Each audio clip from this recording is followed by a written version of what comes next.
Hello everyone, this is भावना। आप सभी का स्वागत है कॉलेज विद भावना में। तो कैसे हैं सभी? होपफुली सब अच्छे होंगे। 2 दिन क्लास नहीं हो पाई क्योंकि वाईफाई नहीं चल रहा था। और तो मैंने आप लोगों को बता भी दिया था, जो लोग पूछ रहे थे इंस्टाग्राम पे कि क्लास नहीं आई, तो वाईफाई कनेक्टिविटी अच्छी नहीं थी, तो इस वजह से क्लास अपलोड नहीं हो पाई। तो आज हम करने वाले हैं यूनिट सेकंड। फर्स्ट यूनिट हमने कंप्लीट कर लिया। आपके थर्ड पेपर ये चला हुआ है, सोशोलॉजिकल फाउंडेशन ऑफ एजुकेशन। जिन लोगों को पता नहीं है उन्हें बता दूं कि हमने जो स्टार्टिंग के 2 पेपर हैं, सेमेस्टर फर्स्ट एमएड की क्लासेस चल रही हैं, एमएड फर्स्ट सेम की क्लासेस चल रही हैं। और इसके जो 2 पेपर हैं स्टार्टिंग के, यानी जो फर्स्ट पेपर है उसकी भी हमने 2 यूनिट कंप्लीट कर ली हैं। जो सेकंड पेपर है आपका, उसकी भी 2 यूनिट हमने कंप्लीट कर ली हैं। और जो ये थर्ड पेपर है, सोशोलॉजिकल फाउंडेशन ऑफ एजुकेशन, इसकी 1 यूनिट हो गई है और दूसरी आज कंप्लीट कर लेंगे। ठीक है, मैंने सारे टॉपिक इसके अंदर रखे हैं, सोशल ऑर्गेनाइजेशन भी, सोशल सिस्टम भी, सोशलाइजेशन भी, और सोशल ग्रुप भी, सोशल डिसऑर्गेनाइजेशन, डिफ्रेंसिएशन, स्ट्रेटिफिकेशन, ये सारे आज कवर कर लेंगे। यानी 2 यूनिट इसकी भी कंप्लीट हो जाएंगी। कल इस पेपर को स्टार्ट कर देंगे। यानी जो फोर्थ वन है आपका, फोर्थ पेपर है history of Indian education and economic issues. इसके अंदर आपने अगर बीएड में याद हो, वैदिक education, Buddhist education, Jain education पढ़ा था, वो इसके अंदर हम करेंगे। थोड़ा सा बड़ा पेपर है ये, मतलब देखने में बहुत छोटा लग रहा है, लेकिन टॉपिक अपने आप में बहुत बड़े हैं, क्योंकि वैदिक एजुकेशन अपने आप में बहुत बड़ा है, बुद्धिस्ट एजुकेशन अपने आप में बहुत बड़ा है। तो थोड़ा सा टाइम इसमें लग सकता है, यानी 1-2 दिन इसके अंदर फालतू लगेंगे, लेकिन ये भी हम कवर कर लेंगे क्लासेस थोड़ी सी बड़ी बड़ी करके। ठीक है, तो स्टार्ट करते हैं बिना देरी किए। अगर चैनल पे नए हैं तो लाइक शेयर सब्सक्राइब आप लोग कर लेना। ज़्यादा मैं कहती नहीं हूँ क्योंकि आप लोग कर ही लेते हैं, और शेयर किया करें ज़्यादा से ज़्यादा जहाँ पे ग्रुप में आप लोग जुड़े हुए हैं। एमएड के ग्रुप बन चुके हैं, तो जो ग्रुप हैं, एक तो कॉलेज का ग्रुप होता है, एक आपका पर्सनल ग्रुप होगा जिसमें सारे बच्चे चिट चैट करते हैं, तो वहाँ आप लोग शेयर कर सकते हैं। ठीक है, तो स्टार्ट करते हैं। यूनिट फर्स्ट में टॉपिक हमने पढ़ लिया था कि समाज क्या होता है, सोसाइटी क्या है, इसकी कैरेक्टरिस्टिक क्या है, सोशोलॉजी क्या होता है, एजुकेशनल सोशोलॉजी क्या है, और सोशोलॉजी ऑफ एजुकेशन क्या है, इसकी कैरेक्टरिस्टिक, ये सारी चीज़ें हमने पढ़ ली हैं। जो जो टॉपिक आगे दिए गए थे वो सारे हमने कवर कर लिए हैं। कि फंक्शंस क्या हैं सोशोलॉजी ऑफ एजुकेशन के, तो ये भी हमने पढ़ लिया है। अगर आपने वो क्लास नहीं देखी है तो जाकर देख लेना। और डिफरेंस भी हमने देखा कि एजुकेशन सोशोलॉजी क्या है और सोशोलॉजी ऑफ एजुकेशन क्या है। ठीक है, एजुकेशन एज अ सब सिस्टम ऑफ सोसाइटी, यानी समाज का एक छोटा रूप शिक्षा कैसे है, तो वो भी हमने पढ़ लिया है, क्योंकि हमारा समाजीकरण एजुकेशन से भी होता है। अगर हमें समाज में बदलाव लेके आना है तो समाज को शिक्षित करना पड़ेगा, है ना। तो ये सारे टॉपिक हम कर चुके हैं। सोशल इंस्टीट्यूशन, उसके रोल, एटीट्यूड, डेवलपमेंट, ये सारी चीज़ें भी हमने कवर कर ली हैं। आगे चलते हैं। आज हम सोशल ऑर्गेनाइजेशन करने वाले हैं। यहाँ से स्टार्ट करेंगे। सोशल ऑर्गेनाइजेशन यानी सामाजिक संगठन। थोड़ा छोटा कर लेती हूँ, है ना, अब ठीक है। सामाजिक संगठन का तात्पर्य समुदाय या समाज के भीतर संबंधों और अंतःक्रियाओं से संरचित रूपरेखा से है, जो ये निर्धारित करता है कि व्यक्ति और समूह एक दूसरे से कैसे संबंधित है। यानी एक एरिया में कोई लोग रह रहे हैं, वो किस तरीके से उनका रिलेशन है, क्या उनकी अंतःक्रिया है, कैसे वो एक दूसरे के साथ रह रहे हैं, तो वो क्या कहलाता है, सामाजिक संगठन कहलाता है। कैसे वे एक दूसरे से संबंध स्थापित कर रहे हैं, क्या उनके रिलेशन है, कैसे उनके रिलेशन है, कैसे एक दूसरे के साथ उनका इंटरेक्शन है, कैसी बातचीत है, तो वो सारी चीज़ें मिला के क्या कहलाता है, सामाजिक संगठन कहलाता है।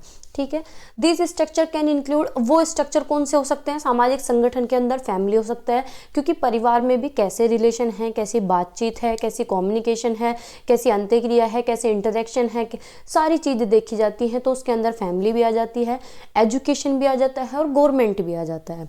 ठीक है, आगे पढ़ते हैं। Understanding social organisation help in analysing how societal norms and roles influence behaviour and social dynamics. यानी सामाजिक संगठन में ये देखना होता है कि समाज के जो तौर तरीके हैं, जो नियम बनाए गए हैं, जो रोल्स बनाए गए हैं, वो कैसे हमें प्रभावित कर रहे हैं। आगे पढ़ते हैं।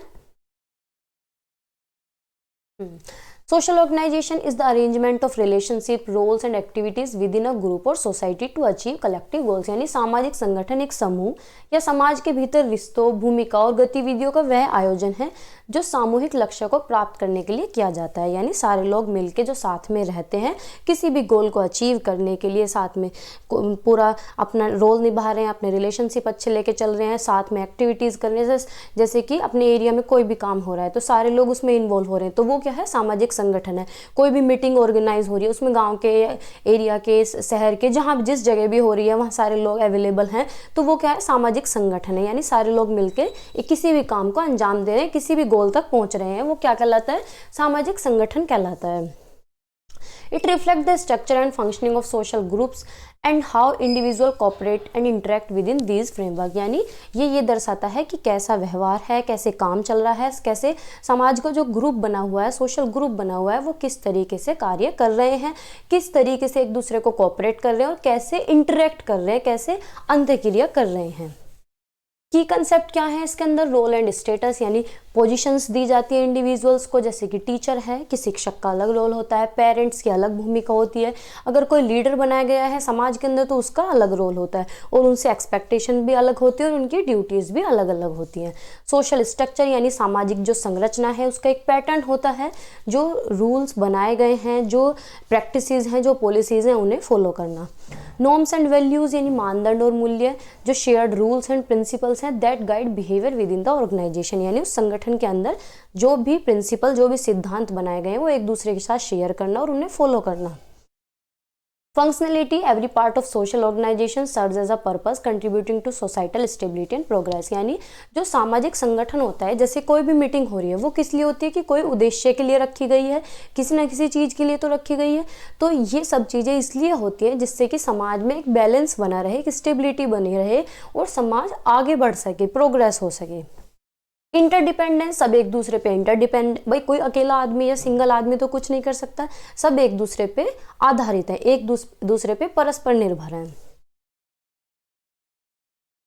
आगे पढ़ते हैं, और अगर डेफिनेशन आपको देखनी है और डिटेल में तो social organisation refers to the system of structured relationships, norms and rules that govern interactions and enable a group or society to function effectively, यानी सारे लोग मिलकर इफेक्टिवली कोई भी फंक्शन, कोई भी काम कर रहे हैं। ठीक है, दो डेफिनेशन इसके अंदर दी गई हैं। ब्रॉड डेफिनेशन यानी सोशल ऑर्गेनाइजेशन एक स्ट्रक्चर्ड फ्रेमवर्क है जिसमें लोग रहते हैं, एक दूसरे के साथ अंतःक्रिया करते हैं, एक दूसरे के साथ कोलैब करते हैं, अपने अपने रोल्स निभाते हैं जिससे कि सोसाइटी की जो नीड्स हैं वो मिलजुल के पूरी कर सकें।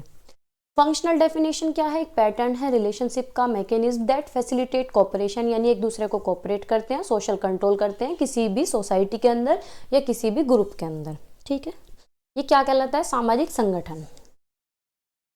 कैरेक्टरिस्टिक क्या है कि भाई स्ट्रक्चर्ड रिलेशनशिप है, सारे काम तरीके से हो रहे हैं, अंतःक्रिया के संगठित रूपरेखा और परिभाषित भूमिका है, सबके अपने अपने रोल हैं, सबको काम दिया गया है। जैसे समाज के अंदर होता है कि सबके अपने अपने रोल होते हैं, अपनी अपनी भूमिकाएं होती हैं और एक तरीके से काम होता है। जैसे कि फैमिली हायरार्की होती है, परिवार होता है, तो परिवार में सबसे बड़ा जो मुखिया होता है उसके हाथ में घर की बागडोर रहती है, या घर के जितने भी बड़े काम हो रहे हैं, घर में कोई भी प्रोग्राम हो रहा है तो बड़ों से पूछा जाता है। तो फैमिली हायरार्की है, कॉर्पोरेट स्ट्रक्चर्स है। हायरार्की अगला पॉइंट ही ये है, सिस्टम ऑफ रैंक और authority level that regulate power and responsibility. देखो वही बात आ गई ना कि जैसे परिवार होते हैं बड़े बड़े, तो उनमें तो पूरे घर को कौन रेगुलेट करता है, जिसके हाथ में सबसे ज़्यादा पावर होती है, और सबसे ज़्यादा पावर किसके हाथ में होती है, जो घर का लेन देन करता है। कोई बड़ा भी हो सकता है, बहुत बार छोटा भी हो सकता है। डिवीजन ऑफ लेबर यानी सबके काम बांट दिए जाते हैं कि आपको ये काम करना है, आपको ये काम करना है।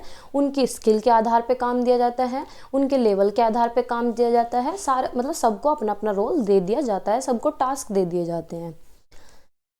शेयर्ड गोल्स यानी गोल शेयर करना, कोई भी काम कर रहे हैं तो मिल बांट के तो काम करेंगे, तो गोल छोटे छोटे सबको शेयर कर दिए कि तुझे ये काम करना है, तुझे ये काम करना है। मतलब मैं एक एग्जांपल दे रही हूँ इस तरीके से। तो मेंबर जो होते हैं वो कलेक्टिवली काम करते हैं किसी भी ऑब्जेक्टिव, किसी भी पर्पस या किसी भी गोल को पूरा करने के लिए। अब जैसे कि हेल्थ केयर इन हॉस्पिटल में कोई ऐसा तो है नहीं कि सर्जन आएगा वही ऑपरेशन करेगा, वही सब कुछ करेगा, लेकिन सर्जन के साथ और लोग भी तो रहते हैं, तो सब लोग मिलजुल के काम करते हैं। सबको काम बांट दिए जाते हैं कि आपको ये काम करना है, आपको पेशेंट की देखभाल करनी है, आपको उसको दवाई गोली देनी है, आपको हमारे साथ ऑपरेशन में हेल्प करना है, आपको रूटीन चेकअप करना है, आपको एक्सरे करना है। तो सारे काम जो हैं एक दूसरे के साथ साझा कर लिए जाते हैं। नॉर्म्स एंड वैल्यूज क्या है? Social rules and ethical principle guide behaviour and decision making, यानी जो समाज के रूल हैं, जो वैल्यूज हैं, जो सोशल रूल्स हैं, जो इथिकल प्रिंसिपल हैं, वो डिसीजन मेकिंग में हेल्प करते हैं कि हमें किस तरीके से डिसीजन लेना है और कैसे व्यवहार करना है। ठीक है। इसी तरीके से कंटिन्यूटी एंड चेंज, यानी जो सामाजिक संगठन है वो एक जो परंपरा बनी आ रही है, जो रूल बने आ रहे हैं उन्हें मेंटेन करके रखता है, और जहाँ चेंज करने की ज़रूरत है वहाँ चेंज करता है। सोशल कंट्रोल यानी मैकेनिज्म, जैसे कि रूल हैं, लॉज हैं, कस्टम रीति रिवाज हैं, उन्हें मेंटेन करना और उनके साथ सामंजस्य बिठाना, एकता बनाए रखना। Cultural identity reflect and reinforce the culture and tradition of the group or society, यानी समूह और समाज की संस्कृति और परंपराओं को दर्शाता है और मजबूत करता है। इंटरडिपेंडेंस यानी सारे जितने भी मेंबर हैं एक दूसरे से कनेक्टेड हैं, एक दूसरे पे इंटरडिपेंडेंट हैं, यानी परस्पर निर्भर हैं, कोई भी अकेला मिलके कोई भी काम नहीं कर सकता। भाई जब सामाजिक संगठन की बात हो रही है, संगठन क्या होता है? पूरा झुंड यानी पूरा ग्रुप, सब लोग मिलके, तो सब लोग मिलके एक दूसरे पे तो डिपेंड होते हैं, कोई सिंगल आदमी कोई काम नहीं कर सकता, सारे क्या हैं? एक दूसरे से कनेक्टेड हैं, एक दूसरे से जुड़े होते हैं। नेचर क्या है? डायनेमिक है, क्योंकि जहाँ चेंज करने की ज़रूरत है वहाँ चेंज भी किया जाता है, जहाँ टेक्नोलॉजी की ज़रूरत है वहाँ टेक्नोलॉजी यूज़ होगी, जहाँ सोसाइटल नीड्स की ज़रूरत है वहाँ सोसाइटी की ज़रूरत पड़ेगी। एग्जाम्पल क्या है इसके? फैमिली। सबसे पहले कोई समाज का अगर सबसे छोटा रूप देखा जाए तो वो परिवार होता है। कोई भी बात हम शुरुआत करते हैं तो कहाँ से करते हैं? परिवार से करते हैं। तो सबसे पहला जो एग्जाम्पल होगा सामाजिक संगठन का वो क्या होगा? परिवार। दूसरा education institution, government, religious institution और इकोनॉमिक ऑर्गेनाइजेशंस। ठीक है। नेक्स्ट जो छोटा सा टॉपिक है सोशल ग्रुप है, सामाजिक समूह। समाज में रहने वाले लोग क्या है? एक सामाजिक समूह बनाते हैं। तो सोशल ग्रुप क्या है? कलेक्शन ऑफ इंडिविजुअल्स, यानी काफ़ी सारे लोग एक साथ कलेक्ट हुए, इंटरेक्ट करते हैं, अंतःक्रिया करते हैं एक दूसरे के साथ, अपनी अपनी आइडेंटिटी शो करते हैं, शेयर करते हैं, या कोई भी कल्चर शेयर करते हैं, कोई भी बातें शेयर करना, एंड फॉलो एस्टेब्लिश और खुद के ही रूल रेगुलेशन बनाना। ठीक है। तो वो क्या कहलाता है? सामाजिक ग्रुप बनाता है, यानी समाज में रहने वाले कुछ लोग हैं वो एक दूसरे के साथ अंतःक्रिया कर रहे हैं, बातचीत शेयर कर रहे हैं, अपनी अपनी आइडेंटिटी शेयर कर रहे हैं, सारे लोग इकट्ठे हैं, तो वो क्या है? सामाजिक ग्रुप हो गया। ठीक है। और इसी ग्रुप को मिला के क्या बनती है? एक सोसाइटी बनती है जो कोलाबोरेशन को बढ़ावा देती है, कोऑपरेशन को बढ़ावा देती है और एक्सपीरियंसेस को शेयर करती है। दो डेफिनेशन है मैक्लीवर और पेज ने एक डेफिनेशन दिया कि social group is any collection of human beings, यानी बहुत सारे लोगों का जो कलेक्शन होता है वो सामाजिक ग्रुप कहलाता है।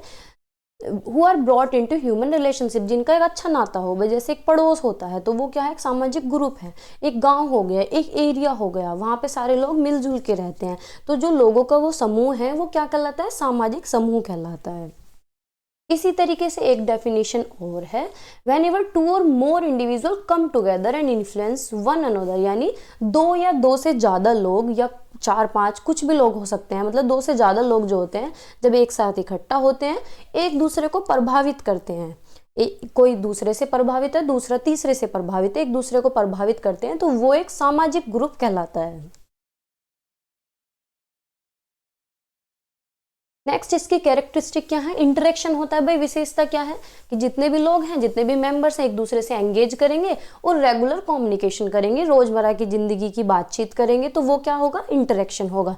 अपने अपने गोल शेयर करेंगे, अपना लक्ष्य साझा करेंगे कि भाई मुझे घर बनाना है, मुझे ज़मीन लेनी है, ऐसी बातें करते हैं ना सब लोग। या फिर अपने काम की बात करेंगे कि मेरा काम ये है, तुम क्या काम करते हो, तुम कहाँ, ये सारी बातें करते हैं। तो कॉमन गोल अपने शेयर करते हैं, अपनी अपनी आइडेंटिटी बताते हैं, मेंबर्स फील, जिससे कि अपनापन बना रहे। नॉर्म्स एंड रूल्स फॉलो करते हैं। साइज एंड स्ट्रक्चर, यानी छोटा, अब जैसे परिवार की बात है, छोटा परिवार भी हो सकता है, बड़ा परिवार भी हो सकता है, छोटा एरिया भी हो सकता है, बड़ा एरिया भी हो सकता है, 2 से ज़्यादा लोगों का ग्रुप भी हो सकता है, 10 से ज़्यादा लोगों का ग्रुप भी हो सकता है। प्रभावित करने वाले तत्व कौन कौन से हैं? शेयर्ड इंटरेस्ट, यानी कॉमन वैल्यूज और गोल्स एनकरेज ग्रुप फॉर्मेशन, कि सारे लोग मिलकर बातचीत कर रहे हैं और अपने अपने इंटरेस्ट शेयर कर रहे हैं, तो वो क्या है? गोल को आगे बढ़ाया जा सकता है, एनकरेज किया जा सकता है। लीडरशिप हो सकती है, कल्चर हो सकते हैं और एनवायरनमेंट भी हो सकता है। सोशल डिसऑर्गेनाइजेशन क्या है? यानी सामाजिक विघटन क्या होता है? तो social disorganisation refers to the breakdown of social structure, norms and institutions leading to a lack of cohesion and social order, यानी सामाजिक विघटन सामाजिक संरचनाओं, मानदंडों और संस्थाओं के टूटने को संदर्भित करता है, जिसके परिणाम स्वरूप एकता और सामाजिक व्यवस्था की कमी हो जाती है। यानी सोशल डिसऑर्गेनाइजेशन, जैसे समाज में कोई भी रूल बना रहा है या कोई भी रूढ़िवादिता चली आ रही है और उस रूल को चेंज करना क्या कहलाता है? सोशल डिसऑर्गेनाइजेशन या विघटन कहलाता है। थॉमस ने एक डेफिनेशन दी है कि social disorganisation is the decrease in the influence of existing social rules of behaviour upon individuals, यानी लोग पहले से, जैसे कि पर्दा पर था तो वो क्या है, पहले से चली आ रही थी, लेकिन अब क्या है, कम हो गई, तो वो क्या है, सामाजिक विघटन हुआ। इलियट ने एक डेफिनेशन दी है, it is a breakdown in the structure and functioning of social groups और सोसाइटी, यानी जो समाज का स्ट्रक्चर है उसे ब्रेक करना, या फंक्शन है, कोई भी काम है या ग्रुप है, उसे क्या है, ब्रेक करना, यानी गलत चीजों को डिक्रीज करना, गलत चीजों को कम करना या हटाना। कैरेक्टरिस्टिक क्या है, विशेषताएं क्या है? नियमहीनता, यानी सामाजिक मानदंडों का कमजोर होना या अनुपस्थिति। इंस्टेबिलिटी, सामाजिक संस्थाएं प्रभावी रूप से व्यवहार को नियंत्रित करने में विफल होती हैं। बहुत बार क्या है, इसकी विशेषता बहुत बार ये भी होती है, जैसे कि स्कूल है, कॉलेजेस हैं, वो अपना काम सही तरीके से नहीं कर रहे हैं या कुछ भी गलत एजुकेशन दे रहे हैं, तो वो भी सामाजिक विघटन का ही काम करती है, समाज में क्या है, विघटन पैदा करती है। कॉन्फ्लिक्ट क्या है, increase tension and disagreement among individuals और ग्रुप, यानी व्यक्ति और समूह के बीच तनाव और असहमतियों को बढ़ाना। फोर्थ क्या है, अलाइनेशन, इंडिविजुअल फील डिसकनेक्टेड और एक्सक्लूडेड फ्रॉम सोसाइटल नॉर्म्स, यानी व्यक्तियों को सामाजिक मानदंडों से अलग या बहिष्कृत महसूस होना। नेक्स्ट क्या है, विकृति में वृद्धि, यानी अपराधी का गैर अनुरूप व्यवहारों में वृद्धि होना, यानी बहुत बार ऐसा होता है कि समाज में विघटन फैलाने के लिए से अपने एरिया में कोई भी गलत लोग रहने लगे, कोई एक गलत इंसान आ जाए तो वो भी क्या है, समाज में विघटन फैलाता है। कौन कौन से फैक्टर इन्फ्लुएंस करते हैं? अर्बनाइजेशन यानी शहरीकरण, इकोनॉमिक इंस्टेबिलिटी यानी आर्थिक स्थिरता, कल्चरल चेंज यानी जो संस्कृति में बदलाव आ रहा है, रेपिडली कोई चेंज आना, माइग्रेशन यानी प्रवासन, एक जगह से दूसरी जगह लोग जा रहे हैं, या फिर टेक्नोलॉजिकल एडवांसमेंट। बहुत बार टेक्नोलॉजी, अब सोशल मीडिया है तो इससे समाज में विघटन आ रहा है, बहुत सारी चीज़ें सही भी हो रही हैं तो बहुत सारी चीज़ें गलत भी हो रही हैं। नेक्स्ट है सोशल डिफरेंशिएशन यानी सामाजिक विभेदन। सामाजिक विभेदन क्या है? Social differentiation is the process by which individuals और groups in society are distinguished from one another based on their roles, functions and characteristics without implying any inequality और hierarchy, यानी डिफ्रेंशिएट करना यानी विभेद करना, अलग अलग करना उनके रोल के बेस पे, उनके फंक्शन के बेस पे, उनकी विशेषताओं के बेस पे, बिना किसी इनइक्वलिटी के, बिना किसी भेदभाव के, बिना किसी हायरार्की के समाज में विभेदन कर देना, अलग अलग कर देना कि भाई तुम्हारा पर्टिकुलर ये एरिया है या तुम्हारा ये रोल है या तुम्हारा ये फंक्शन है, ठीक है। उन लोगों को अलग कर देना उनके रोल के बेस पे, उनके फंक्शन के बेस पे, उनकी विशेषताओं के आधार पे, बिना किसी पक्षपात के, बिना किसी इनइक्वलिटी के, बिना किसी हायरार्की के। It highlight the diversity in functions and roles within a society contributing to its complexity and efficiency, यानी यह समाज में विभिन्न कार्यों और भूमिकाओं की विविधता को दर्शाता है जो समाज की जटिलता और दक्षता में योगदान करती हैं। और पढ़ते हैं आगे, और डेफिनेशन है कि डिफरेंशिएशन क्या है? डिवीजन ऑफ सोसाइटी, यानी सोसाइटी को डिवाइड कर देना into distinct unit based on varied functions और एट्रीब्यूट, यानी उनके कार्यों के आधार पे या उनके कार्यों को देख के, उनके रोल को देख के समाज में क्या कर देना? डिवीजन कर देना। जैसे एरिया बढ़ जाते हैं ना कि कुछ लोग इस एरिया में रहेंगे, कुछ लोग इस एरिया में रहेंगे, इस तरीके से सोसाइटी का डिवीजन हो जाना। एक डेफिनेशन है कि डेवलपमेंट ऑफ स्पेशलाइज्ड फंक्शन और roles within a society, यानी सोसाइटी के अंदर ही सबके काम बांट दिए जाना या फिर उनका फंक्शन या उनके रोल के आधार पे उन्हें अलग कर देना। कैरेक्टरिस्टिक क्या है? स्पेशलाइजेशन यानी विशेषीकरण, व्यक्ति विशिष्ट भूमिकाएं या कार्य करते हैं जो स्पेसिफिक टास्क या कोई रोल करते हैं। नॉन हायरार्कल यानी differentiation does not inherently imply inequality, यानी जो विभेदन हो रहा है वो स्वाभाविक रूप से असमानता का संकेत नहीं देता कि भाई किसी भी तरीके की असमानता नहीं हो रही, बस उनके फंक्शन के आधार पर, उनके काम के आधार पर डिवीजन कर दिया गया है, उसका इनइक्वलिटी से कोई भी लेना देना नहीं है। कल्चरल वेरिएशन यानी डिफरेंशिएशन जो है वो सोसाइटल वैल्यूज और नीड्स पे डिपेंड है कि समाज की जो जरूरत है उसके आधार पर डिवीजन कर देना। ये एक डायनामिक प्रोसेस है, ऐसा नहीं है कि फिक्स्ड है कि इसी आधार पे होगा, चेंज हो जाता है समाज की ग्रोथ के हिसाब से और उसकी कॉम्प्लेक्सिटी के हिसाब से बदलती रहती है। फैक्टर्स कौन कौन से इन्फ्लुएंस करेंगे? Technological advancement, create demand for specialised roles, economic structure यानी आर्थिक संरचनाएं, एजुकेशन सिस्टम और कल्चरल डाइवर्सिटी। अब नेक्स्ट है सोशल स्ट्रेटिफिकेशन, सामाजिक श्रेणीकरण या स्तरीकरण भी इसे बोलते हैं, कि मतलब स्तर बांट दिए जाना। समाज में स्तर बना दिए जाते हैं कि ये रिच लोग हैं, ये पुअर लोग हैं, ये एजुकेटेड लोग हैं, ये नॉन एजुकेटेड हैं, ये हाई इनकम वाले हैं, ये लो इनकम वाले हैं। तो सामाजिक स्तरीकरण है, स्तर बना देना, ये उच्च लोग हैं, ये नीच लोग हैं, ये इस तरीके से। ठीक है, तो पढ़ते हैं। सोशल स्ट्रेटिफिकेशन एक हायरार्किकल अरेंजमेंट है इंडिविजुअल्स का या ग्रुप्स का या लोगों का सोसाइटी के अंदर, जो कि किस आधार पे होता है? उनकी वेल्थ के हिसाब से होता है, उनकी पावर के हिसाब से, उनकी एजुकेशन और उनके स्टेटस के हिसाब से होता है। ठीक है, यानी संपत्ति के हिसाब से, जैसे कि जिनके पास ज़्यादा संपत्ति होता है उनका एक अलग ही एरिया होता है जिसे पॉर्च एरिया बोलते हैं। शक्ति के हिसाब से कुछ राजनीतिक लोग हैं कि भाई एक ही एरिया में सारे राजनीतिक ही हैं, कोई सांसद मिलेगा, कोई कुछ मिलेगा, कोई कुछ मिलेगा, तो उनकी शक्ति के हिसाब से। या शिक्षा के हिसाब से कि एजुकेटेड लोगों की अलग कॉलोनी हो गई और अनएजुकेटेड की एक अलग हो गई। या स्थिति के हिसाब से कि गरीब लोगों की एक तरफ हो गई, अमीर लोगों की एक तरफ हो गई, या फिर जो अच्छी जाति वाले हैं, उच्च जाति वाले हैं, वो एक तरफ हो गए, नीच जाति वाले एक तरफ हो गए। तो इस तरीके से क्या कर दी जाती है? श्रेणी बांट दी जाती है। तो उसे क्या बोलते हैं? सामाजिक स्तरीकरण बोलते हैं, सोशल स्ट्रेटिफिकेशन बोला जाता है। डेफिनेशन क्या है? कि सामाजिक श्रेणीकरण समूहों को संरचित रैंकिंग है जो उनके संसाधन और अवसरों तक असमान पहुंच के आधार पर होती है। एक डेफिनेशन और है, गिडेंस ने दी है, कि it refers to structured inequalities between different groups और groupings of people in terms of their access to material और सिंबॉलिक रिवार्ड, यानी यह विभिन्न समूहों के बीच संरचित असमानताओं को संदर्भित करता है जो उनके भौतिक या प्रतीकात्मक पुरस्कारों तक पहुंच के आधार पर होती है। कैरेक्टरिस्टिक क्या है? कि भाई हायरार्की बना दी जाती है, कि सोसाइटी को रैंक या लेवल के हिसाब से क्या कर दिया जाता है? डिवाइड कर दिया जाता है। इनइक्वलिटी यानी असमानता, अनइक्वल एक्सेस होता है रिसोर्सेज का, कि कुछ लोगों को तो रिसोर्सेज मिल रहे हैं और कुछ लोगों को नहीं मिल रहे हैं। जैसे कि जो लोग गरीब होते हैं उन्हें अच्छी एजुकेशन नहीं मिल सकती, या फिर वो इंग्लिश मीडियम स्कूल में नहीं पढ़ सकते, उन्हें सरकारी में ही जाना पड़ेगा और सरकारी में उन्हें रिसोर्सेज नहीं मिलती हैं। तो अनइक्वल एक्सेस हो गया कि उन तक वो चीज़ें नहीं पहुंच पा रही हैं जो रिच लोगों तक पहुंच पा रही हैं।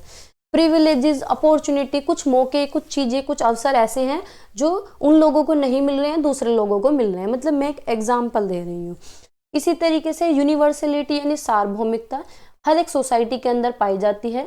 जैसे कि कहीं कास्ट के बेस पर स्ट्रेटिफिकेशन होता है, स्तरीकरण होता है, कहीं क्लास के आधार पे, वर्ग के आधार पे, जैसे कि मैं बता रही थी कि उच्च वर्ग के लोग यहाँ रहेंगे और निच्च वर्ग के लोग यहाँ रहेंगे, है ना। एस्क्रिप्शन एंड अचीवमेंट पारिवारिक स्थिति और उपलब्धि के हिसाब से भी होता है, कि भाई स्ट्रेटिफिकेशन कास्ट के बेस पे भी हो सकता है, बर्थ के बेस पे भी हो सकता है और क्लास के आधार पे भी, जो एग्जांपल मैं अभी दे रही हूँ आपको। सोशल मोबिलिटी यानी सामाजिक गतिशीलता, मूवमेंट बिटवीन स्ट्रेटा में भी लिमिटेड और एनकरेज, यानी ये लिमिटेड भी है और ये एनकरेज्ड भी है। बहुत बार इसको प्रोत्साहित भी किया जाता है और बहुत बार ये सीमित भी हो जाता है, और इसके नेगेटिव पॉइंट भी हैं और इसके पॉजिटिव पॉइंट भी हैं। भाई स्तर बनाना अच्छा भी है और गलत भी है। गलत तो ये है कि कुछ लोगों के साथ गलत होता है कि उन्हें हीन भावना आने लगती है, या बहुत जगह से उन्हें हताश होने पड़ता है, या उन्हें रिसोर्सेज नहीं मिल पाती। और बहुत बार ये अच्छी भी चीज़ है, अगर समाज में स्तर ना हो तो लोग आगे बढ़ने की कोशिश ही नहीं करेंगे। भाई स्तर ही तो है कि हम किसी की होड़ करना चाह रहे हैं या होड़ नहीं करना चाह रहे, या सोच रहे हैं कि हम लोग आगे बढ़ सकें, क्यों? कि हम दूसरे के बराबर हो सकें। तो ये एक स्तर ही है, दूसरा क्या है? आगे है, ऊपर है हमसे, तो हम उसके बराबर में जाना चाहते हैं। तो बहुत बार ये सही भी है और बहुत बार ये गलत भी है। फैक्टर्स कौन कौन से इन्फ्लुएंस करते हैं? इकोनॉमिक रिसोर्सेज, यानी जो भी आपके इकोनॉमिक रिसोर्सेज हैं, आर्थिक संसाधन हैं, जैसे कि संपत्ति है और आय का वितरण। पॉलिटिकल पावर है, आपकी डिसीजन मेकिंग जो भी है, निर्णय लेने अधिकार तक पहुंच, कुछ लोगों की पहुंच नहीं हो पाती है, कुछ लोगों को अधिकार लेने के मौके मिलते हैं, कुछ को नहीं मिलते। एजुकेशन, वही मैं बताया था कि गरीब का बच्चा नहीं पढ़ पा रहा है और अमीर के बच्चे को सारी फैसिलिटी हैं। कल्चरल और रिलीजियस बिलीफ भी हो सकते हैं, यानी सांस्कृतिक और धार्मिक विश्वास भी हो सकते हैं कि तुम इस मंदिर में नहीं आओगे या तुम इस मस्जिद में नहीं जाओगे। ग्लोबलाइजेशन भी हो सकता है। ठीक है, सोशल सिस्टम तो हमने पीछे पढ़ लिया है, सोशल ग्रुप पढ़ा था, वही सेम चीज है इसके अंदर भी। सोशल सिस्टम क्या है? सामाजिक प्रणाली। मैं थोड़ा सा स्पीडली इसलिए चल रही हूँ क्योंकि सारे समाज से ही मिले जुले हैं, तो आप थोड़ा सा खुद से भी कंसेप्ट बना के लिख सकते हैं। कोई ऐसा नहीं है कि यही लिखना है, आप अपनी समझ के आधार पे भी लिख सकते हैं। सोशल सिस्टम या उसके फंक्शन और स्ट्रक्चर देखते हैं। सोशल सिस्टम क्या होता है? सामाजिक प्रणाली, यानी समाज में बनाया हुआ पूरा सिस्टम, पूरा नेटवर्क। तो सोशल सिस्टम क्या है? एक ऑर्गेनाइज्ड नेटवर्क है of interrelated institutions, role, norms and values that work together to maintain stability and coherence in society। यानी सामाजिक प्रणाली। सामाजिक प्रणाली क्या होती है कि समाज में जितनी भी चीजें हैं, चाहे कोई रोल है, चाहे रूल्स हैं, चाहे नॉर्म्स हैं, चाहे वैल्यूज हैं, चाहे कल्चर हैं, सारी चीजों पे काम करना और एक साथ रहना, ताकि समाज में एक बैलेंस बना रहे, एक स्टेबिलिटी बनी रहे और एक सामंजस्य बनाए रखने के लिए एक सामाजिक सिस्टम की जरूरत पड़ती है। तो सारे लोग मिलकर जब काम करते हैं तो वो क्या कहलाती है? एक सामाजिक प्रणाली कहलाती है। और सामाजिक प्रणाली से क्या क्या चीज जुड़ी हुई है? सारे इंस्टीट्यूशंस जुड़े हुए हैं। जैसे कि सबसे पहला जो इंस्टीट्यूशन है जहां से हमारा सामाजिकरण होता है वो क्या होता है भाई? परिवार होता है। तो सबसे पहला इंस्टीट्यूशन क्या है? फैमिली हो गई, स्कूल हो गया, सारा एजुकेशन सिस्टम हो गया, कॉलेजेस हो गए और रिलीजियस इंस्टीट्यूशन हो गए, मीडिया हो गए। सारे लोग मिलके क्या करते हैं? जितने भी इंस्टीट्यूशन हैं सारे मिलके क्या करते हैं? एक सामंजस्य बैठाते हैं जिससे कि समाज में एक स्टेबिलिटी बनी रहे। तो ये क्या कहलाता है? एक सोशल सिस्टम कहलाता है। फंक्शनल पर्सपेक्टिव क्या है? Functional perspective of social system क्या है? सोसाइटी इज कंपोज्ड और interdependent institution. Example family, education, religion. वही सेम बात, सामाजिक इंस्टीट्यूशन जो मैंने अभी बताया कि फैमिली हो सकता है, एजुकेशन है, रिलीजन है, इकोनॉमी है। हर एक इंस्टीट्यूशन अपना अपना काम करता है, अपना अपना फंक्शन निभाता है जिससे कि ऑर्डर मेंटेन रहे और समाज में सारी चीज़ें सबको मिलती रहें, सारे रिसोर्सेज सबको अवेलेबल होते रहें। ठीक है, और हार्मोनी बनी रहे, इंटीग्रेशन, एकजुटता बनी रहे, एकता बनी रहे, स्टेबिलिटी बनी रहे, बैलेंस बना रहे। ठीक है, एग्जाम्पल के लिए जैसे कि एजुकेशन प्रिपेयर करती है किसी भी इंडिविजुअल को, सामाजिक जितने भी नियम है वो सिखाती है, और इकोनॉमिक पार्टिसिपेशन कैसे करना है वो सारी चीज़ें सिखाई जाती है, यानी पैसा कमाना सिखाया जाता है। और फैमिली क्या करती है? फैमिली किसी भी बच्चे को नर्चर करती है, उसे एक अच्छे संस्कार देती है और उसे उसका सामाजिकरण करती है। स्ट्रक्चर्ड पर्सपेक्टिव क्या है सोशल सिस्टम का? एक सेकंड, थोड़ा सा जूम कर लेती हूँ। ये क्या हो गया? अभी तो इतना जूम हो जाता है। की पॉइंट क्या है? Emphasis on the formal structures of institutions and role, यानी उनका फॉर्मल स्ट्रक्चर्स पे ध्यान देना, एनालाइज करना हायरार्कीज, रूल्स को, रिलेशनशिप को जो कि चल रहे हैं, और हाईलाइट करना कि कैसे कोई भी स्ट्रक्चर किसी भी इंडिविजुअल के बिहेवियर को इन्फ्लुएंस करते हैं, किसी भी सोशल ऑर्गेनाइजेशन, जितनी भी संस्था हैं, जितने भी इंस्टीट्यूशन हैं, उन्हें कैसे प्रभावित कर रहे हैं। ठीक है, जैसे कि स्कूल हैं, स्कूल के अंदर कौन है? टीचर्स हैं, टीचर्स का क्या रोल है, एडमिनिस्ट्रेशन क्या कर रहा है, बच्चों का क्या है, सबके अलग अलग रोल हैं, वो सारी चीज़ों पे जोर देना या देखना उन्हें। एजुकेशन एज अ सब system of the social system. भाई ये टॉपिक हमने पहले भी पढ़ लिया है कि समाज का जो छोटा रूप होता है, ये सब सिस्टम जो होता है सोशल सिस्टम का, वो क्या होता है? एजुकेशन होता है। तो एजुकेशन एक ही बहुत इंपॉर्टेंट रोल प्ले करता है किसी भी चीज़ के सामाजिकरण में या समाज के पूरे सिस्टम में। इसके फंक्शनल पर्सपेक्टिव क्या है कि भाई एजुकेशन के द्वारा इंडिविजुअल्स कोई भी हो उसका सामाजिकरण होता है, उसकी स्किल्स डेवलपमेंट होती हैं, यानी वो अपनी वर्क फोर्स के लिए तैयार होता है, ये इकोनॉमिक रोल के लिए तैयार होता है। वर्क फोर्स क्या होता है? काम की दुनिया के लिए, कि भाई जॉब करने जा रहा है, कुछ भी करने जा रहा है, तो एटलीस्ट उसके अंदर स्किल तो होनी चाहिए। और स्किल्स हमें कहाँ से मिलती हैं? एजुकेशन के द्वारा मिलती हैं। जो नॉलेज है वो हमें कहाँ से मिलती है? स्कूल से, कॉलेजेस से, इंस्टीट्यूशन से मिलती है। सोशल इंटीग्रेशन और एजुकेशन का ये भी काम है कि समाज में क्या है? एकीकरण बना के रखें। सोशल प्लेसमेंट यानी समाज का निर्धारण करना भी एजुकेशन का एक फंक्शनल पर्सपेक्टिव है। स्ट्रक्चरल पर्सपेक्टिव क्या है कि रोल हायरार्की, सबके रोल देखना, टीचर्स का, एडमिनिस्ट्रेशन का, स्टूडेंट्स का, सबके अपने अपने रोल हैं उस सिस्टम के अंदर। सबके रूल्स हैं, उन रूल्स को फॉलो करना पड़ता है। जैसे कि स्कूल के रूल बने हुए हैं, तो स्कूल में जब बच्चे पढ़ रहे हैं वो सारे रूल क्या है फॉलो करेंगे। और स्कूल क्या रूल फॉलो करेगा, जो पीछे से पॉलिसी बनी हुई है गवर्नमेंट के द्वारा, जो नॉर्म्स, पॉलिसीज और करिकुला रिप्रेजेंट किया गया है, दिया गया है, जो एनसीईआरटी देती है, वो सारी चीजों को फॉलो करना। ठीक है। Interaction between education and the social system, दोनों के बीच में अंतःक्रिया, इंटर रिलेशन, सॉरी, दोनों के बीच में रिलेशन क्या है। तो फंक्शनल इंटीग्रेशन क्या है कि एजुकेशन सपोर्ट करती है समाज की नीड्स को। कैसे, किसी भी इंडिविजुअल को तैयार करती है कि वो इकोनॉमिकली कर सके कोई भी काम, यानी कमा सके, अगर इसे सिंपल शब्दों में कहा जाए, या पॉलिटिकली अपना रोल निभा सके, राजनीति में उतर सके, राजनीति में जा सके, और सोसाइटी की हेल्प कर सके, जिससे कि सोसाइटी में एक स्टेबिलिटी बनी रहे। स्ट्रक्चरल डिपेंडेंसी क्या है कि एजुकेशन सिस्टम जो है वो शेप करता है सोशल स्ट्रक्चर को, जैसे कि क्लास है, कास्ट है, और इकोनॉमिक इनइक्वलिटीज को भी ठीक करता है। अब नेक्स्ट जो टॉपिक है सोशलाइजेशन यानी सामाजिकरण। सामाजिकरण अभी हम पढ़ते ही आ रहे हैं, अभी सिंपल ये अलग से टॉपिक दिया गया है कि सामाजिकरण क्या होता है, इसकी ज़रूरत क्या है, इसके एजेंट क्या हैं, ये सारी चीज़ें, और इसकी थ्योरी क्या है। तो एक ग्रीक फिलोसोफर थे, उन्होंने कहा कि man is a social being, यानी मनुष्य एक सामाजिक प्राणी है। हम वैक्यूम में नहीं रह सकते, हमें समाज की ज़रूरत पड़ती है, हमें लोगों की ज़रूरत पड़ती है, जैसे कि हम बातचीत कर सकें, रीति रिवाज हमारे अच्छे तरीके से चल सकें, हमारे अंदर वैल्यूज़ डेवलप हो सके। अगर ये सारी चीज़ें नहीं होंगे तो हम कितने अजीब हो जाएंगे, अगर हमारे अंदर ये सारी चीज़ें ना हो, हम रूल से ना चलें, हमारे अंदर वैल्यूज़ ना हो, हमारे अंदर नॉर्म्स ना हो, हम किसी रीति रिवाज को ना माने, तो फिर इंसान का कोई सामाजिकरण नहीं हुआ। तो मैन क्या एक सोशल बीइंग है, we human beings can not live in a vacuum. Socialisation एक प्रोसेस है जिसमें कोई भी इंडिविजुअल समाज के तौर तरीकों को सीखता है, वैल्यूज़ को सीखता है, बिलीफ्स को सीखता है, रीति रिवाज को सीखता है। Every culture demarcate desirable and undesirable behaviour, यानी हर कल्चर के, हर संस्कृति के कुछ ना कुछ रूल्स होते हैं, कुछ ना कुछ उनकी डिज़ायर्स होती हैं, कुछ डिज़ायरेबल होती हैं, कुछ अनडिज़ायरेबल होती हैं, उनका व्यवहार होता है, सबका अपने अपने संदर्भ में होता है। जैसे हमारे एरिया का रूल कुछ और है, दूसरे एरिया का कुछ और हो सकता है। Socialisation shape an individual's personality, behaviour and social interaction, यानी जो सामाजिकरण होता है किसी भी इंडिविजुअल की पर्सनैलिटी को शेप करता है, उसके व्यवहार को शेप करता है, और समाज में अंतःक्रिया बनाए रखता है। कैरेक्टरिस्टिक क्या है कि भाई सोशलाइजेशन लाइफ लॉन्ग प्रोसेस है, चलता रहता है। ऐसा नहीं है कि एक टाइम पे आके ख़त्म हो गया, बचपन से शुरू हो जाता है और हमारी फैमिली से स्टार्ट हो जाता है और लाइफ लॉन्ग चलता है, यानी बर्थ से लेके कंटिन्यूस टिल अंटिल डेथ, यानी जब तक हमारी मृत्यु होती है तब तक हमारा सामाजिकरण चलता रहता है, क्योंकि हम हर दिन कुछ ना कुछ सीखते रहते हैं।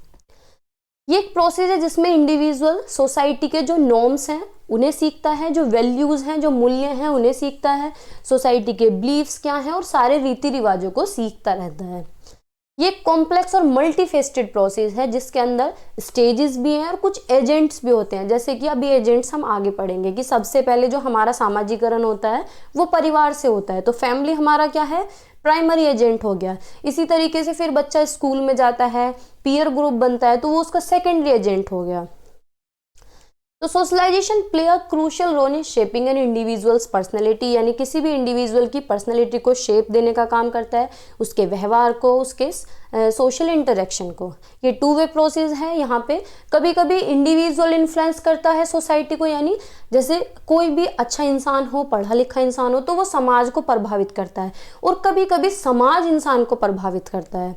तो सोशलाइजेशन क्या है, कल्चरल स्पेसिफिक है, सबके अलग अलग कल्चर होते हैं। कुछ एरिया है पर्टिकुलर कि हमारे यहाँ ये हमारी संस्कृति है, किसी दूसरी जगह हम जाते हैं तो उनका अलग कल्चर है, तो ये क्या है, कल्चर स्पेसिफिक है।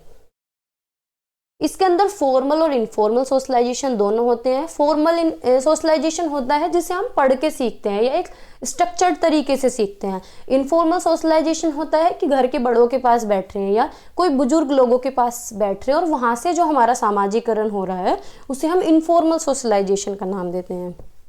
ठीक है, जैसे कि इनफॉर्मल सोशलाइजेशन हमारा रिलीजियस इंस्टीट्यूशंस में भी होता है, क्योंकि वहाँ हम क्या सीखते हैं, वहाँ हम वैल्यूज़ सीखते हैं, मॉरल वैल्यूज़ हम कहाँ से सीखते हैं, रिलीजियस इंस्टीट्यूशन से सीखते हैं। तो ये क्या है, इनफॉर्मल सोशलाइजेशन है। ये एक ग्रेजुअल प्रोसेस है with individuals learning and internalising social norms and values over time. यानी ये प्रोसेस चलता रहता है क्योंकि हम टाइम टू टाइम कुछ ना कुछ सीखते रहते हैं। डायनामिक प्रोसेस भी है, कोई ऐसी चीज नहीं है कि लिमिटेड है, फ्लेक्सिबल है, कुछ चीजें सीखते भी हैं और कुछ चीजें चेंज भी होती हैं। इसमें स्टेजेस भी होती है, जैसे कि हमने कोहलबर्ग की थ्योरी पढ़ी थी, तो उसके अंदर क्या है, डेवलपमेंट की स्टेजेस दी गई थी कि मोरलिटी कौन कौन से स्टेज में कैसे कैसे डेवलप होती है। तो वो भी क्या है, सामाजिकरण का ही प्रोसेस है। थ्योरीज ऑफ सोशलाइजेशन मैंने ये इसलिए नहीं कराई क्योंकि अभी 2-4 दिन पहले हमने ये की थी एरिक्सन की थ्योरी, तो एरिक्सन की थ्योरी इसके अंदर इंक्लूड कर लेना। लेव वाइगोत्स्की की थ्योरी हमने की थी और पियाजे भी हम इसके अंदर इंक्लूड कर सकते हैं। फ्रॉइड की साइको एनालिटिकल थ्योरी है वो भी इसके अंदर, कोई मतलब जो सोशलाइजेशन की थ्योरी है जिससे किसी भी बच्चे का सामाजिकरण हो रहा है, किसी भी इंडिविजुअल का सामाजिकरण हो रहा है, वो थ्योरी इसके अंदर आ जाएंगी। ठीक है, अब है प्रोसेस ऑफ सोशलाइजेशन यानी सामाजिकरण की प्रक्रिया, वही जो अभी मैं पीछे बोल रही थी कि प्राइमरी सोशलाइजेशन। पहला क्या है, प्राथमिक सामाजिकरण। प्राथमिक सामाजिकरण कहाँ होता है, जो हमारी पहली स्टेज होती है सोशलाइजेशन की, जहाँ से बच्चा सीखता है तौर तरीके कि कैसे चीज़ें मांगनी है, कैसे व्यवहार करना है, नमस्ते कैसे करनी है, हंसना बोलना, सारी चीज़ें जो बेसिक वैल्यूज़ होती हैं वो कहाँ से सीखता है, अपने घर से सीखता है। तो स्टार्ट कब होती हैं, जन्म के टाइम पे, birth, and continues until early childhood तक। अर्ली चाइल्डहुड तक क्या चलता है, हमारा प्राइमरी सोशलाइजेशन चलता है। ठीक है, इस स्टेज में बच्चा सीखता है सोसाइटी के बेसिक नॉर्म्स, जो बेसिक बातें होती हैं कि बड़ों को नमस्ते करना है या पैर छूने हैं या कैसे व्यवहार करना है, किसी को गलत नहीं बोलना है या चोरी नहीं करनी है, ये सारी बेसिक नॉर्म्स जो होते हैं वो कब सीखता है, अर्ली चाइल्डहुड तक सीखता है। वैल्यूज़ जो हैं, बिलीफ्स जो हैं, अपने पेरेंट्स से सीखता है, सिबलिंग्स से और फैमिली मेम्बर्स से। तो वो क्या होता है, प्राथमिक सामाजिकरण, ये प्राइमरी सोशलाइजेशन होता है। सेकंड क्या है, सेकेंडरी सोशलाइजेशन। सेकेंडरी सोशलाइजेशन क्या है, अर्ली चाइल्डहुड के बाद स्टार्ट होता है, यानी 6 साल के बाद। जब हमारा लेटर चाइल्डहुड स्टार्ट होता है 6 साल के बाद, तब हमारा सेकेंडरी सोशलाइजेशन होता है, यानी माध्यमिक सामाजिकरण। तो ये कब स्टार्ट होता है, चाइल्डहुड में, और कंटिन्यू कब तक होता है, एडोलसेंस तक या फिर अडल्टहुड तक, यानी 18-19 साल की उम्र तक ये हमारा चलता है सेकेंडरी सोशलाइजेशन।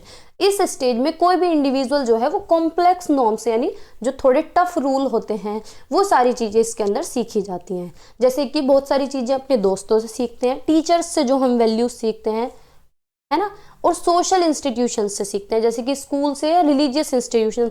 जब बच्चा थोड़ा सा बड़ा होता है पूजा पाठ भी करनी शुरू करता है, बहुत सारी चीज़ें वो सीखता है। और अब तो सोशल मीडिया आ गया है, तो सोशल मीडिया से भी बच्चे का सामाजिकरण होता है। गलत चीज़ें भी सीखी जाती हैं तो, लेकिन बहुत सारी अच्छी चीज़ें भी सीखने के लिए मिलती हैं। थर्ड है टर्शियरी सोशलाइजेशन। ये कब होता है, 19 साल के बाद, यानी अडल्टहुड या एडोलसेंस के बाद जो होता है। इस स्टेज में कोई भी इंडिविजुअल जो है, जो नए तौर तरीके हैं या फिर जो आगे चल के हमारी लाइफ में काम आने वाले हैं, वो सारी चीज़ें हम इसमें सीखते हैं, चाहे हमारे प्रोफेशनल लेवल से रिलेटेड हो, चाहे हमारे ऑक्यूपेशनल रोल से रिलेटेड हो। तो वो हमारा टर्शियरी सोशलाइजेशन हुआ। एजेंट क्या है सोशलाइजेशन के, अलग से एजेंट लिख देना, अगर लॉन्ग क्वेश्चन में पूछा जाता है तो क्वेश्चन भी बड़ा हो जाएगा और चीजें भी सारी कवर हो जाएंगी।